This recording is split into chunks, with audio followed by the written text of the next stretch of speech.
السلام علیکم ورحمۃ اللہ وبرکاتہ، نحمدہ ونصلی علی رسولہ الکریم، اما بعد فاعوذ باللہ من الشیطان الرجیم، بسم اللہ الرحمن الرحیم، رب اشرح لی صدری ویسر لی امری واحلل عقدۃ من لسانی یفقہوا قولی۔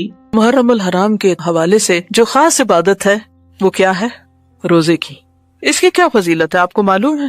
عن ابی ہریرہ رضی اللہ عنہ قال قال رسول اللہ صلی اللہ علیہ وسلم افضل الصیام بعد رمضان شہر اللہ المحرم وافضل الصلاة بعد الفریضۃ صلاة اللیل۔ حضرت ابو ہریرہ سے روایت ہے کہ رسول اللہ صلی اللہ علیہ وسلم نے فرمایا رمضان کے بعد افضل روزے شہر اللہ المحرم کے ہیں، اور فرض نماز کے بعد افضل نماز رات کی نماز ہے۔ یعنی جس طرح فرض نمازوں کے بعد سب سے افضل نماز تہجد کی نماز ہے، اسی طرح رمضان کے بعد افضل ترین روزہ محرم کا روزہ ہے۔ عن ابی ہریرہ قال جاء رجل الى النبی صلی اللہ علیہ وسلم فقال ای صیام افضل بعد شہر رمضان قال شہر اللہ الذی تدعونہ المحرم۔ ابو ہریرہ سے روایت ہے کہ ایک آدمی نے نبی صلی اللہ علیہ وسلم کی خدمت میں حاضر ہو کر کہا ماہ رمضان کے بعد کون سے روزے افضل ہیں؟ آپ نے فرمایا اللہ کے اس مہینے کے جسے تم لوگ محرم کہتے ہو۔ حضرت ابن عباس سے عاشورہ کے روزے کے بارے میں پوچھا گیا، یعنی خاص طور پر 10ویں محرم کا روزہ جو ہے۔ جب حضرت ابن عباس سے اس کے بارے میں پوچھا گیا تو انہوں نے کہا میرے علم کے مطابق رسول اللہ صلی اللہ علیہ وسلم نے کسی دن کو سب دنوں سے افضل سمجھ کر روزہ نہیں رکھا سوائے اس دن کے یعنی عاشورہ کے، اور نہ کسی مہینے کے سوائے اس مہینے کے یعنی رمضان میں۔ یعنی رمضان کے روزے بہرحال سب سے افضل ہے، اس کے بعد ثواب کے اعتبار سے اس دن کا روزہ۔ ابن عباس کہتے ہیں کہ رسول اللہ صلی اللہ علیہ وسلم رمضان کے بعد کسی دن کی اور دنوں پر فضیلت کا انتظار نہیں فرماتے تھے سوائے عاشورہ کے دن کے۔ اور یہ بھی آپ کو معلوم ہے نا کہ رمضان کے روزے فرض ہونے سے پہلے محرم کے روزے ہوتے تھے۔ یہ بھی یاد رکھیے کہ یہود بھی محرم میں روزے رکھتے تھے، اور خصوصاً 10 محرم کا روزہ، اور اسی طرح دور جاہلیت میں قریش بھی محرم کو روزہ رکھا کرتے تھے۔ اور عاشورہ کا روزہ اتنا اہم ہے، یعنی 10ویں محرم کا، اور اس کا تعلق بھی واقع کربلا سے نہیں ہے، یہ اس سے پہلے کا روزہ ہے کہ بچوں کو بھی روزہ رکھواتے تھے۔ ربیہ بنت معوذ کہتی ہیں کہ رسول اللہ صلی اللہ علیہ وسلم نے عاشورہ کی صبح کو انصار کے محلوں میں کہلا بھیجا کہ جس نے صبح کھا پی لیا ہو وہ دن کا باقی حصہ روزے کی طرح پورا کرے، اور جس نے کچھ کھایا پیا نہ ہو وہ روزے سے رہے۔ وہ کہتی ہے کہ پھر بعد میں بھی اس دن روزہ رکھتے اور اپنے بچوں کو بھی رکھواتے، انہیں ہم اون کے کھلونے دے کر بہلاتے، جیسے گڑیا وغیرہ ہوتے ہیں نا ہم کپڑے کے بناتے ہیں، تو وہ اون کے کچھ کھلونے وغیرہ بنا کے وہ بچوں کو دیتے کہ اس سے کھیلے، اور ان کو بہلائے رکھتے۔ جب کوئی کھانے کے لیے روتا تو وہی دیتے یہاں تک کہ افطار کا وقت آ جاتا۔ اب یہ رونے والے بچوں کا روزہ ہے، کون سی عمر کے بچے ہو سکتے ہیں؟ بہت چھوٹے بچے۔ تو اب آپ دیکھ لیجیے آپ کے گھر میں چھوٹے سے چھوٹا کون ہے اور وہ کیا کرے گا۔ ان کو کس سے بہلانا ہے؟ آپ نے کوئی کھلونے وغیرہ رکھے ہوئے کہ نہیں، یا بنا کے رکھے ہوئے ہیں؟ امام زہری رحمۃ اللہ علیہ حالت سفر میں بھی عاشورہ کا روزہ رکھتے، یعنی ہو سکتا ہے آپ میں سے بعض لوگ ٹریولنگ میں ہوں تو وہ بھی سن لیں۔ ان سے کہا گیا کہ آپ رمضان میں سفر کرتے ہیں تو روزہ نہیں رکھتے، تو انہوں نے کہا بے شک اللہ تعالیٰ رمضان کے بارے میں فرماتے ہیں کہ اس کی گنتی دوسرے دنوں کی گنتی سے پوری کر لو، جبکہ عاشورہ کے بارے میں ایسا نہیں فرمایا کہ یہ روزہ تم کسی اور دن رکھ سکتے ہو، اس لیے اس دن رکھتا ہوں۔ حضرت ابو قتادہ کہتے ہیں کہ رسول اللہ صلی اللہ علیہ وسلم نے فرمایا صیام یوم عاشوراء احتسب علی اللہ ان یکفر السنۃ التی قبلہ، صحیح مسلم۔ نبی صلی اللہ علیہ وسلم نے فرمایا میں سمجھتا ہوں کہ اللہ تعالیٰ عاشوراء کے دن کے روزے کے بدلے گزشتہ 1 سال کے گناہ معاف فرما دے گا۔ ابو قتادہ ہی سے روایت ہے کہ عاشوراء کے دن کے روزے کے بارے میں پوچھا گیا تو آپ نے فرمایا یہ پچھلے 1 سال کے گناہوں کا کفارہ ہے۔ حضرت عبداللہ بن عباس سے روایت ہے نبی صلی اللہ علیہ وسلم مدینہ تشریف لائے تو یہود کو یوم عاشوراء کا روزہ رکھتے دیکھا، تو پوچھا تم اس دن کیوں روزہ رکھتے ہو؟ انہوں نے جواب دیا یہ عظمت والا دن ہے، اس دن اللہ تعالیٰ نے حضرت موسیٰ اور ان کی قوم کو نجات دی تھی اور فرعون اور اس کی قوم کو غرق کر دیا، تو حضرت موسیٰ نے بطور شکر اس دن کا روزہ رکھا، تو اس لیے ہم بھی یہ روزہ رکھتے ہیں۔ تو آپ نے فرمایا موسیٰ علیہ السلام سے تمہاری نسبت ہم زیادہ قریب ہیں، یعنی ہم زیادہ ان کو فالو کرتے ہیں، اس لیے نبی صلی اللہ علیہ وسلم نے خود بھی روزہ رکھا اور صحابہ کرام کو بھی روزے کا حکم دیا۔ لیکن یہود کی مشابہت سے بچنے کے لیے آپ نے 10 کے ساتھ 9 محرم کے روزے کو ملانے کی خواہش کا اظہار کیا۔ حضرت عبداللہ بن عباس سے روایت ہے کہ رسول اللہ صلی اللہ علیہ وسلم نے عاشورہ کا روزہ رکھا اور لوگوں کو بھی اس کے رکھنے کا حکم دیا۔ تو لوگوں نے کہا اللہ کے رسول صلی اللہ علیہ وسلم یہ وہ دن ہے جس کی یہود اور نصارہ عزت کرتے ہیں۔ آپ نے فرمایا جب اگلا سال آئے گا اگر اللہ نے چاہا تو ہم 9 تاریخ کا روزہ بھی رکھیں گے، لیکن اگلا سال آنے سے پہلے آپ کی وفات ہو گئی۔ تو اس سے پتہ کیا چلتا ہے کہ 9 محرم کا بھی 7 روزہ رکھے۔ بعض لوگوں نے 10 اور 11 کی بات کی لیکن وہ سند ضعیف ہے، اس لیے افضل کیا ہے 9 اور 10 کا روزہ رکھا۔ لیکن اگر کسی وجہ سے آپ 2 دن کا نہیں بھی رکھ سکتے، افضل تو یہی ہے، تو کم از کم 10 کا روزہ رکھنا نہ بھولیے۔ تو آج آپ نے کچھ سیکھا؟ کیا سیکھا؟ کیا آپ چاہتے ہیں کہ اور بھی سیکھیں؟ پھر آپ میں سے ہر ایک پہ لازم ہے کہ یہ پمفلٹ خود بھی پڑھیں۔ جو میں نے باتیں کی اس میں سے بہت سی باتیں اس میں مختصراً ٹو دا پوائنٹ لکھی گئی، اور اس پمفلٹ کو کسی نہ کسی کو دیں اور پڑھ کر سنائیں اور اس تک پہنچائیں۔ یہ منیمم ہے، 7 بھی کر سکتے ہیں، 10 بھی کر سکتے ہیں، اور اس سے آگے جتنے چاہیں بڑھا لیں، ٹھیک ہے؟ اسی طرح اس ٹاپک پر کیسٹ بھی ہیں، سال نو کا پیغام بسلسلہ محرم الحرام۔ نئے سال کے شروع میں ہمیں چونکہ وقت آپ دیکھیں کہ سال پہ سال گزرتے جا رہے ہیں، مہینوں پہ مہینے گزرتے جا رہے ہیں، اس لیے بہت ضروری ہے کہ ہم اپنے وقت کی قدر و قیمت پہچانیں، اور صرف سالوں کو نہیں، مہینوں، ہفتوں اور دنوں کو نہیں، گھنٹوں اور منٹس کو نہیں، لمحوں کو بھی بچائیں، ان کی بھی حفاظت کریں۔ تو اس لیے یہ کیسٹ بھی سنیں، لمحوں کی حفاظت، کیونکہ ہم سب نے کیا کرنی ہے؟ ہجرت۔ کس سے؟ اپنی بری عادتوں سے، گناہوں سے، سستی سے اور دنیا کی محبت سے۔ صرف جسمانی ہجرت نہیں، مائگریشن آف ہارٹ بھی ضروری ہے، ٹھیک ہے؟ دل بدلے گا تو زندگی بدلے گی۔ الہجرت رحلت ہادینا، ہجرت کیا ہے؟ ہمارے ہادی محمد صلی اللہ علیہ وسلم کا سفر ہے، ٹرپ ہے، رحلہ ہے۔ اس سے کیا نکلا؟ نتیجہ کیا نکلا؟ حمل الاسلام لنا دینا، یعنی آپ نے اس رحلے میں اپنے ساتھ کیا لے کر گئے؟ حملہ، آپ نے اٹھایا، الاسلام، اسلام کو، لنا، ہمارے لیے، دینن، دین کے طور پر۔ یعنی مکہ میں وہ جڑ نہیں پکڑ رہا تھا تو مدینہ میں لے جا کے اس کا پودا لگایا اور پھر وہ دنیا کے لیے سایہ دار درخت بن گیا۔ تو ہجرت کے بڑے فوائد، اور سب سے بڑا فائدہ کیا ہے کہ اسلام پھیلتا ہی ہجرت کے ساتھ ہے۔ جب تک قربانی کر کے دین کو اپنی ذات میں اور دوسروں تک نہ لے جایا جائے تو کیا ہوتا ہے؟ پھر وہی ختم ہو جاتا ہے۔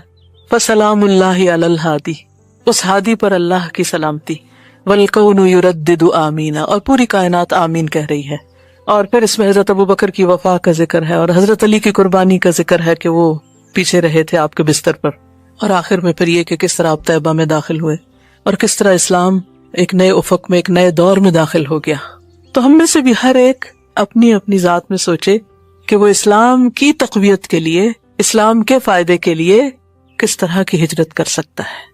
حضرت ابو قتادہ رضی اللہ عنہ کہتے ہیں رسول اللہ صلی اللہ علیہ وسلم نے فرمایا، ایک رمضان سے دوسرے رمضان کے درمیانی عرصے میں ہر ماہ 3 دن ایام 20 کے روزے رکھنا عمر بھر روزے رکھنے کے برابر ہے۔ اسے مسلم نے روایت کیا ہے۔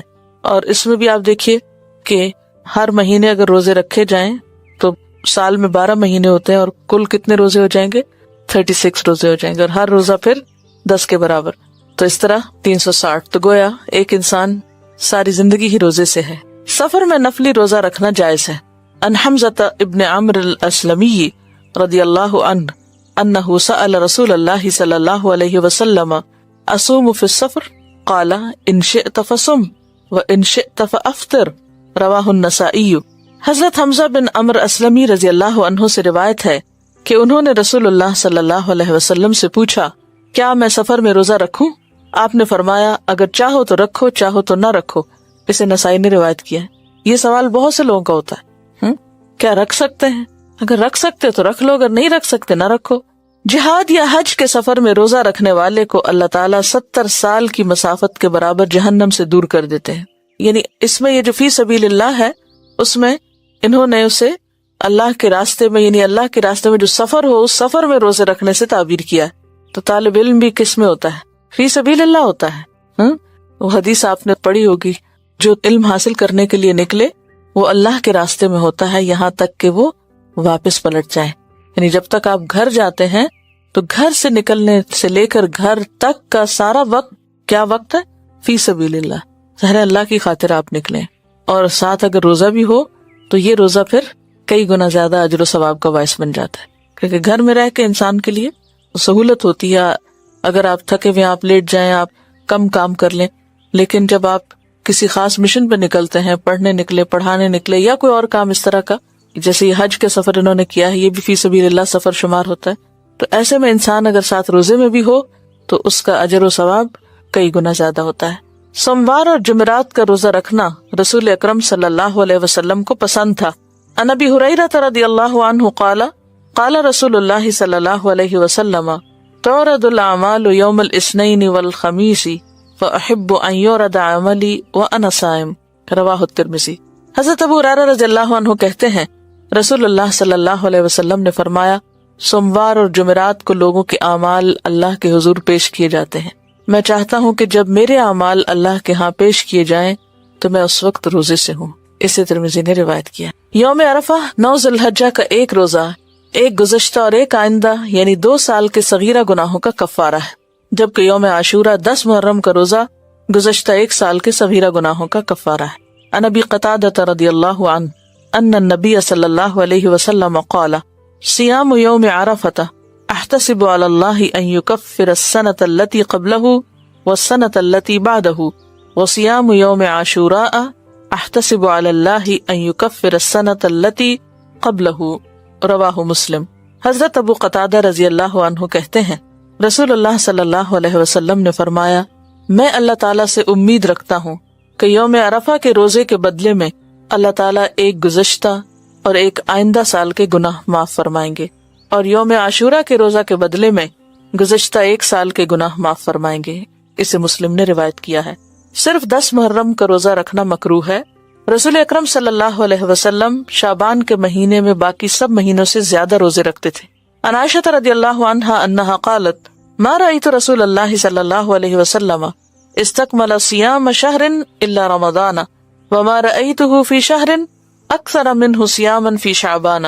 متفق علیہ. حضرت عائشہ رضی اللہ عنہا کہتی ہیں میں نے رسول اللہ صلی اللہ علیہ وسلم کو رمضان کے علاوہ کسی مہینے کے پورے روزے رکھتے نہیں دیکھا، نہ ہی شعبان کے علاوہ کسی دوسرے مہینے میں کثرت سے روزے رکھتے دیکھا.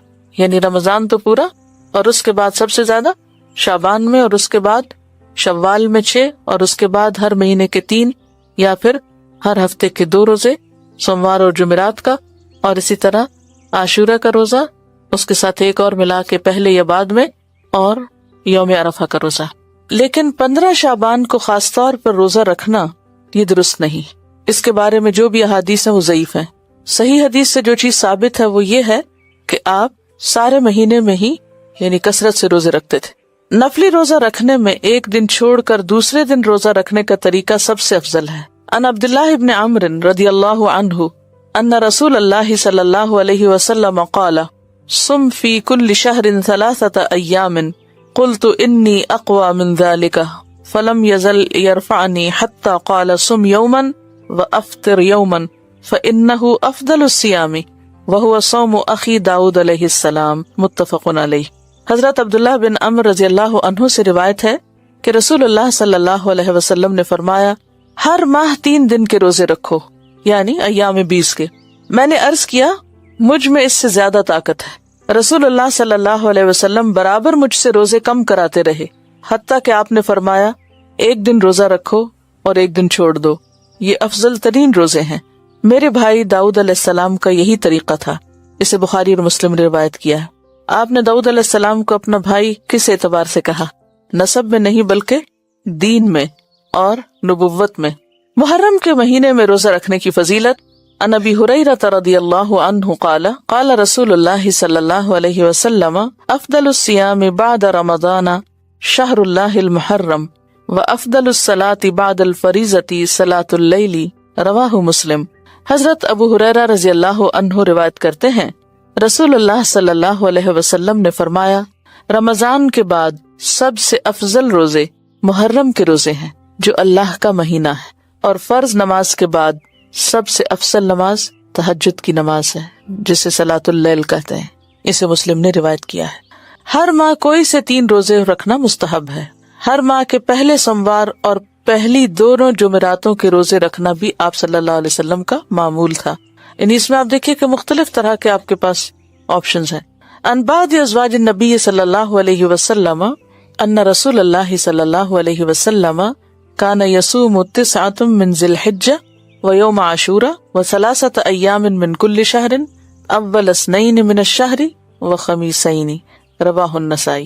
نبی اکرم صلی اللہ علیہ وسلم کی کسی زوجہ محترمہ سے روایت ہے کہ رسول اکرم صلی اللہ علیہ وسلم ذی الحجہ کے پہلے 9 روزے اور عاشورہ کا روزہ رکھتے، نیز ہر ماہ میں 3 روزے رکھا کرتے، ایک روزہ ہر ماہ کے پہلے سوموار کو اور ہر ماہ کی پہلی 2 جمعرات کو۔ تو اس سے پتہ چلتا ہے کہ یا تو 3 ایام 20 کے روزے رکھ سکتے ہیں، یا یہ ہے کہ آپ ہر ہجری مہینے کے دوسرے نہیں، ہجری مہینے کے پہلے سوموار اور پھر پہلے 2 جمعرات، اس طرح بھی 3 پورے کر سکتے ہیں۔ کیونکہ بعض اوقات ایسا ہوتا ہے نا کہ ان 3 دنوں میں آپ کو نماز نہیں پڑھنی، روزہ نہیں رکھنا، تو اس کے پھر آلٹرنیٹ کے طور پر یہ دوسرا طریقہ بھی اختیار کیا جا سکتا ہے۔ ویسے تو نفلی روزہ کبھی بھی آپ رکھ سکتے ہیں۔ نفلی روزے کی نیت دن میں زوال سے پہلے کسی وقت بھی کی جا سکتی، یعنی اگر آپ نے کچھ کھایا پیا نہیں صبح سے تو ظہر سے پہلے آپ اس کی نیت کر سکتے ہیں۔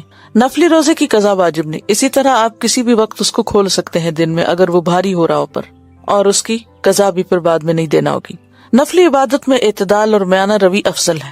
صیام 40 مسلسل 40 روزوں کا چلہ سنت رسول صلی اللہ علیہ وسلم سے ثابت نہیں، یعنی بعض لوگ 40 دن کے روزے رکھتے ہیں تو اس کی کوئی حقیقت نہیں۔ زیادہ افضل عمل وہ ہوتا ہے جس میں ہمیں دلیل مل جائے اور جو نبی صلی اللہ علیہ وسلم کا طریقہ ہو۔ الصیام الممنوع والمکروہ، ممنوع اور مکروہ روزے۔ عید الفطر اور عید الاضحیٰ کے روزے رکھنا منع ہے۔ عن ابی عبید رضی اللہ عنہ قال شہدت العید مع عمر بن الخطاب رضی اللہ عنہ فقال هذان یومان نہى رسول اللہ صلی اللہ علیہ وسلم عن صیامهما یوم فطرکم من صیامکم والیوم الآخر تأکلون فیہ من نسککم، رواہ البخاری۔ حضرت ابو عبید رضی اللہ عنہ کہتے ہیں میں نے عمر بن خطاب کے ساتھ نماز عید ادا کی۔ حضرت عمر نے کہا ان 2 دنوں کے روزے رکھنے سے نبی اکرم صلی اللہ علیہ وسلم نے منع فرمایا ہے۔ پہلا دن جب تم اپنے روزے ختم کرو، دوسرا دن جب تم قربانی کا گوشت کھاتے ہو۔ اسے بخاری نے روایت کیا ہے۔ روزے ختم کرو سے مراد عید الفطر ہے اور قربانی کا گوشت عید الاضحیٰ میں کھایا جاتا ہے۔ صرف جمعہ کے دن کا روزہ رکھنا مکروہ ہے۔ اگر کوئی شخص اپنے معمول کے مطابق جمعہ کو روزہ رکھے تو جائز ہے۔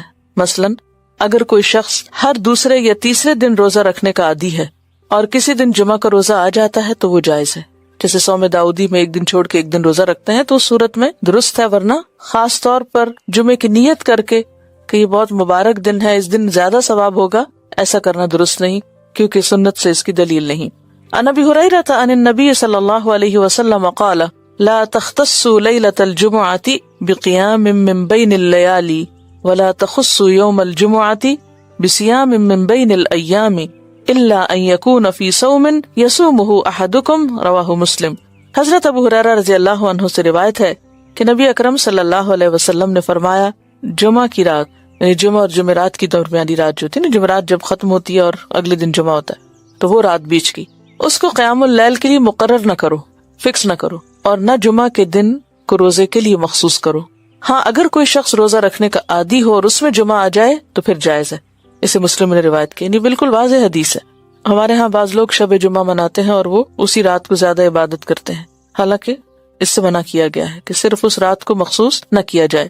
عن ابی ہریرہ رضی اللہ عنہ قال سمعت رسول اللہ صلی اللہ علیہ وسلم یقول لا یصوم احدکم یوم الجمعۃ الا یوما قبلہ او بعدہ، رواہ البخاری۔ حضرت ابو ہریرہ رضی اللہ عنہ کہتے ہیں کہ میں نے رسول اللہ صلی اللہ علیہ وسلم کو فرماتے ہوئے سنا ہے کوئی آدمی صرف جمعہ کا روزہ نہ رکھے، اگر رکھنا چاہے تو 1 دن پہلا یا پچھلا ساتھ ملا کر رکھے، یعنی جمعرات اور جمعے کا یا جمعے اور ہفتے کا رکھ سکتا ہے، ورنہ خالی جمعے کا نہ رکھے۔ اسے بخاری نے روایت کیا۔ اس کی کیا حکمت ہو سکتی ہے؟ اس سے کیوں منع کیا گیا ہے؟ کیا سمجھ میں آتا ہے آپ کو؟ جمعہ عید کا دن ہے اور اصل میں بات یہ ہے کہ جو چیز اللہ اور اس کے رسول صلی اللہ علیہ وسلم نے مخصوص نہیں کی وہ ہمیں اپنی طرف سے، اپنی عقل سے، اپنے قیاس سے نیکی سمجھ کے مخصوص نہیں کرنی چاہیے، ٹھیک ہے نا؟ کیونکہ اگر کوئی چیز قیاس کے ذریعے عبادت بن سکتی تو پھر یہ جمعے کی رات کو ہماری تصور اور خیال میں ایک نیکی کی رات سمجھا جاتا ہے، تو یہ سوچ کے کہ اس دن کا ثواب زیادہ ہے کیونکہ جمعے کے دن کے کئی فضائل ہیں، لیکن اسی دن روزہ رکھنے سے منع کر دیا گیا۔ تو اصل حکم کیا ہے کہ ما آتاکم الرسول فخذوہ وما نہاکم عنہ فانتہوا، جو وہ دیتے ہیں تم کو لے لو، جس سے روکتے ہیں رک جاؤ۔ اصل معاملہ اطاعت کا معاملہ ہے کہ کون کتنا فرما بردار ہے۔ اور ویسے بھی آپ دیکھیے کہ دین میں بہت ساری چیزیں جنہیں اللہ اور اس کے رسول صلی اللہ علیہ وسلم نے مقرر نہیں کیا، وہ بندوں پہ مقرر کر دینا کیا ہے؟ بندوں کے ساتھ زیادتی، بندوں کے لیے زندگی دوبھر کرنا ہے۔ جیسے کہ یہ چیز اتنے 1000 دفعہ پڑھو، تو وہ کیا ہے بندوں کے لیے؟ مشکل، یعنی اللہ کا ذکر بھی ایک بوجھ بن گیا۔ تو اسی طرح کوئی بھی دن کسی کام کے لیے اس طرح مقرر کر دینا کہ اس میں پھر اس کام کی پابندی کی جائے، جبکہ اللہ اور اس کے رسول صلی اللہ علیہ وسلم نے پابندی نہیں کروائی، تو یہ بندوں کے لیے مشکلات پیدا کرنے کا سبب ہے، اور اس سے پرہیز کرنا چاہیے۔ یعنی انسانوں کو کوئی حق نہیں کہ اب شریعت میں اضافے کرے۔ صوم وصال یعنی شام کے وقت روزہ افطار نہ کرنا اور کچھ کھائے پیے بغیر اگلا روزہ شروع کر دینا مکروہ ہے۔ اس کو صوم وصال، وصال کا مطلب ہوتا ہے جوڑنا، ملانا۔ عن ابی ہریرہ رضی اللہ عنہ قال نہى رسول اللہ صلی اللہ علیہ وسلم عن الوصال فی الصوم فقال له رجل من المسلمین انك تواصل یا رسول اللہ صلی اللہ علیہ وسلم قال وأيكم مثلی انی ابیت یطعمنی ربی ویسقینی، متفق علیہ۔ حضرت ابو ہریرہ رضی اللہ عنہ کہتے ہیں رسول اللہ صلی اللہ علیہ وسلم نے صوم وصال سے منع فرمایا۔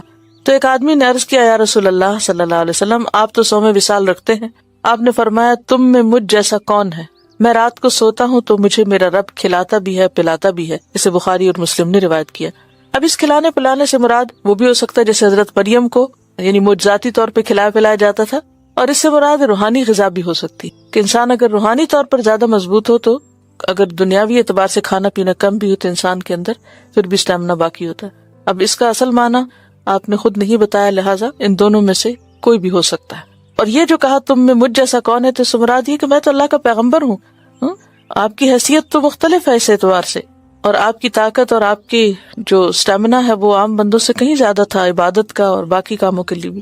رمضان شروع ہونے سے پہلے استقبال کے طور پر روزے رکھنا منع ہے۔ اگر کوئی شخص اپنے گزشتہ معمول کے مطابق روزے رکھتا چلا آ رہا ہے اور وہ دن اتفاقاً رمضان سے 1 یا 2 روز پہلے آ گیا تو کوئی حرج نہیں۔ عن ابی ہریرہ رضی اللہ عنہ قال قال رسول اللہ صلی اللہ علیہ وسلم لا يتقدمن احدكم رمضان بصوم يوم او يومين الا ان يكون رجل كان يصوم صوما فليصوم ذلك اليوم، متفق علیہ۔ حضرت ابو ہریرہ رضی اللہ عنہ کہتے ہیں رسول اللہ صلی اللہ علیہ وسلم نے فرمایا رمضان سے 1 یا 2 دن پہلے کوئی آدمی روزہ نہ رکھے، البتہ وہ شخص جو اپنے معمول کے مطابق روزہ رکھتا آ رہا وہ رکھ سکتا ہے۔ اسی طرح شک کا روزہ رکھنا بھی منع ہے، مسلسل روزے رکھنا بھی منع ہے۔ عن عبداللہ بن عمرو بن العاص رضی اللہ عنہما قال قال رسول اللہ صلی اللہ علیہ وسلم یا عبداللہ الم اخبر انک تصوم النہار وتقوم اللیل فقلت بلا یا رسول اللہ قال فلا تفعل صم وافطر قم ونم فإن لجسدك عليك حقا وإن لعينك عليك حقا وإن لزوجك عليك حقا وإن لزورك عليك حقا لا صام من صام الدهر، متفق علیہ۔ حضرت عبداللہ ابن عمرو بن العاص رضی اللہ عنہ کہتے ہیں رسول اللہ صلی اللہ علیہ وسلم نے مجھے فرمایا اے عبداللہ، مجھے خبر ملی ہے کہ تم ہمیشہ دن کو روزہ رکھتے ہو اور رات کو قیام کرتے ہو۔ میں نے عرض کیا ہاں یا رسول اللہ صلی اللہ علیہ وسلم، میں ایسا ہی کرتا ہوں۔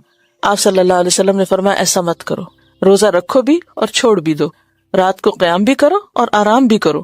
تمہارے جسم کا تم پر حق ہے، تمہاری آنکھ کا تم پہ حق ہے، یعنی سونا بھی چاہیے، تمہاری بیوی کا تم پر حق ہے، تمہارے مہمان کا تم پر حق ہے۔ جس نے مسلسل روزے رکھے اس کا کوئی روزہ نہیں، کیونکہ وہ پھر جسم ویسے ہی عادی ہو جاتا ہے بھوکا رہنے کا، تو وہ پھر بھوک کی جو ایک کیفیت ہوتی ہے یا تڑپ ہوتی ہے وہ محسوس بھی نہیں ہوتی، وہ روزہ نہیں بلکہ عادت ہو گئی۔ اسے بخاری اور مسلم نے روایت کیا۔ ایام تشریق یعنی 11، 12، 13 ذوالحجہ کے روزے رکھنا منع ہے، البتہ جو حاجی قربانی نہ دے سکے وہ منا میں ایام تشریق کے روزے رکھ سکتا ہے۔ عن عائشہ وابن عمر قال لم يرخص في ایام التشریق ان يصمن الا لمن لم يجد الهدی، رواہ البخاری۔ حضرت عائشہ اور حضرت ابن عمر رضی اللہ عنہما سے روایت ہے کہ ایام تشریق میں کسی آدمی کو روزہ رکھنے کی اجازت نہیں دی گئی سوائے اس حاجی کے جو قربانی نہ دے سکے۔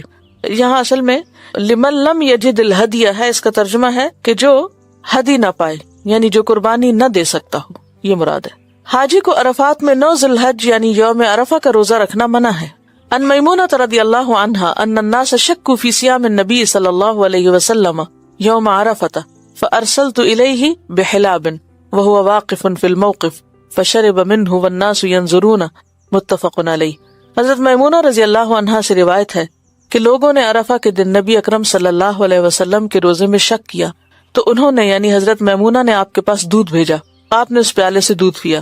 اس وقت آپ میدان عرفات کے موقف میں کھڑے تھے، لوگ آپ کو دیکھ رہے تھے۔ اسے بخاری اور مسلم نے روایت کیا۔ تو معلوم کرنے کا یہ کتنا اچھا طریقہ ہے، بجائے اس کے کہ کسی کو کہلوا کے بھیج دی کہ اچھا جا کے پوچھ کے کہ آپ کا روزہ ہے یا نہیں، انہوں نے دودھ بھیج دیا کہ اگر آپ پی لیں گے تو پتہ چل جائے گا کہ روزہ نہیں ہے۔ نصف شعبان کے بعد روزے نہیں رکھنا چاہیے۔ عن ابی ہریرہ رضی اللہ عنہ قال قال رسول اللہ صلی اللہ علیہ وسلم اذا بقی نصف من شعبان فلا تصوموا رواہ الترمذی۔ حضرت ابو ہریرہ رضی اللہ عنہ کہتے ہیں رسول اللہ صلی اللہ علیہ وسلم نے فرمایا جب نصف شعبان باقی رہ جائے یعنی رمضان سے 15 دن پہلے تو نفلی روزے نہ رکھو۔ اسے ترمذی نے روایت کی۔ کیوں منع کیا گیا؟ تاکہ رمضان کے لیے طاقت بحال ہو جائے۔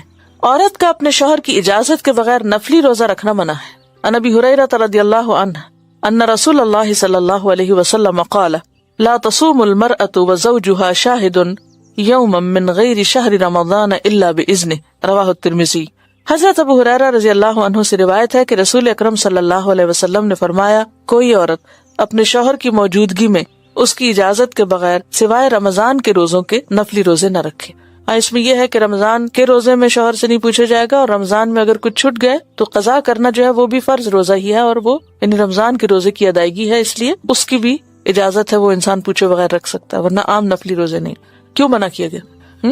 شوہر اور بیوی کے تعلقات جو ہے وہ روزے کی حالت میں منع ہے، تو اس میں یہ ہے کہ ایسی عبادات جن میں دونوں کے تعلقات میں کسی قسم کی کشیدگی پیدا ہو سکتی ہو ان میں باہمی مشورہ ضروری ہے۔ اس میں دین کا حسن آپ دیکھیے، باہمی تعلق جو ہے وہ سکون کا باعث ہے۔ وہ سکون کا باعث اسی وقت ہوتا ہے کہ جب آپس کی کمیونیکیشن ہوتی ہے، انڈرسٹینڈنگ ہوتی ہے۔ اگر شوہر بیوی کے درمیان کوئی کمیونیکیشن ہی نہیں، آپس میں مشورہ ہی نہیں، کسی معاملے میں کوئی گفتگو ہی نہیں، تو وہ پھر مودتاً اور رحمتاً کا سبب نہیں ہو سکتا۔ تو اسی طرح اب فرضی روزے تو فرضی انڈرسٹینڈ سب نے رکھنے، تو اس سے یہ بھی پتہ چلتا ہے کہ اگر عورت کو نفلی کام کری، کوئی نیکی کا کام کری، تو اسے شوہر کو ساتھ لے کے چلنا چاہیے، ٹھیک ہے نا؟ مثلا آپ قرآن پڑھ رہے ہیں تو اس میں شوہر کو بھی ساتھ لے کے چلنا، یہ نہیں کہ جو پڑھ کے گئے بس خاموشی گھر میں جا کے کچھ شیئر نہیں کیا، نہیں، شیئر کیا کرے، ڈسکس کیا کرے، یہ پڑھا ہے، یہ نہیں کہ وہ فتوے دینا شروع کر دیں یا پڑھانا ان کو شروع کر دیں، لیکن ان کے ساتھ ڈسکس کرے۔ ان کے سوال یہ تھا کہ کیا شوہر بیوی کی اجازت کے بغیر روزہ رکھ سکتا ہے؟ تو اس میں آپ دیکھیں پیچھے حضرت عمرو بن العاص جب آپ صلی اللہ علیہ وسلم نے جب کہ کثرت سے نفلی روزے رکھتے تھے تو انہوں نے کیا کہا کہ تمہاری بیوی کا بھی تم پر حق ہے۔ تو اس سے کیا پتہ چلتا ہے کہ اگرچہ یہ نہیں کہا کہ اجازت، بات اصل میں میوچل انڈرسٹینڈنگ کی، کہ دونوں ایک دوسرے کی ضروریات کا اور ایک دوسرے کے جذبات کا خیال رکھیں۔ صرف عاشورہ 10 محرم کا روزہ رکھنا مکروہ ہے۔ 9 اور 10 محرم یا 10 اور 11 محرم 2 دن کے روزے رکھنے چاہیے۔ عن عبداللہ بن عباس رضی اللہ عنہما یقول حین صام رسول اللہ صلی اللہ علیہ وسلم یوم عاشوراء وامر بصیامہ قالوا یا رسول اللہ صلی اللہ علیہ وسلم انہ یوم تعظمہ الیہود والنصارى فقال رسول اللہ صلی اللہ علیہ وسلم فاذا كان العام المقبل ان شاء اللہ صمنا اليوم التاسع قال فلم يأت العام المقبل حتى توفي رسول اللہ صلی اللہ علیہ وسلم رواہ مسلم۔ حضرت عبداللہ بن عباس رضی اللہ عنہ فرماتے ہیں رسول اللہ صلی اللہ علیہ وسلم نے عاشورہ 10 محرم کا روزہ رکھا اور لوگوں کو بھی رکھنے کا حکم دیا۔ لوگوں نے عرض کیا یا رسول اللہ صلی اللہ علیہ وسلم 10 محرم تو یہود و نصارہ کے نزدیک بڑی عظمت کا دن ہے۔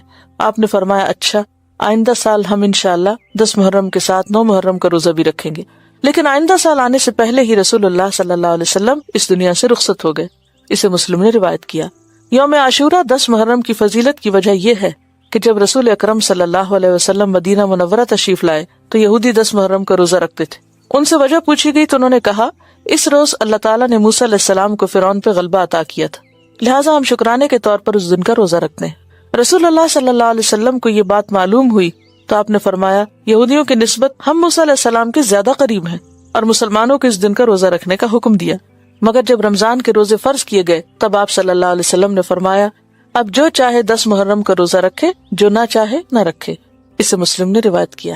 صرف ہفتے کے دن کا روزہ رکھنا ممنوع ہے۔ عن عبداللہ بن بسر عن اخت السماء رضی اللہ عنہا ان رسول اللہ صلی اللہ علیہ وسلم قال لا تصوموا يوم السبت الا فيما افترض عليكم فان لم يجد احدكم الا عود عنبة او لحاء شجرة فليمزغها رواہ ابن خزیمہ۔ حضرت عبداللہ بن بسر اپنی بہن سما سے روایت کرتے ہیں کہ رسول اللہ صلی اللہ علیہ وسلم نے یہ فرمایا کہ ہفتے کا روزہ سوائے فرض روزے کے نہ رکھو، اگر کھانے کو اور کوئی چیز نہ ملے تو انگور کی لکڑی یا درخت کی چھال ہی چبا لو، یعنی کچھ نہ کچھ ضرور چکھو۔ ہفتہ چونکہ اہل کتاب کی عید کا دن تھا، سبت، لہٰذا آپ صلی اللہ علیہ وسلم نے ہفتے کے ساتھ جمعہ یا اتوار کے دن کا روزہ ملا کر رکھنے کا حکم دیا۔ عید الاضحیٰ کے دن جو صبح کے وقت روزہ رکھتے ہیں وہ قربانی کے گوشت سے کھولنا چاہیے، اور اگر کسی کو زیادہ بھوک لگی تو عید کے بعد پھر وہ کسی بھی چیز سے کھول لے۔ لیکن صحابیات کے اس بارے میں ہمیں عمل یہ ملتا ہے کہ وہ بچوں کو دودھ تک نہیں پلاتی تھی، یعنی صبح اٹھنے سے لے کر عید پڑھنے تک کم از کم، اور قربانی کرنے تک اصل میں یعنی روزہ رکھتے تھے، بغیر کچھ کھائے پیے، نہیں کہ سحری کھا کے روزہ رکھتے، نہیں کچھ نہیں کھاتے تھے۔ لیکن عید الفطر کے دن کھجور کھانا آپ صلی اللہ علیہ وسلم کی سنت ہے، ویسے کچھ بھی میٹھا کھا سکتے۔ وآخر دعوانا ان الحمد للہ رب العالمین، سبحانک اللہم وبحمدک، نشہد ان لا الہ الا انت، نستغفرک ونتوب الیک۔ السلام علیکم ورحمۃ اللہ وبرکاتہ۔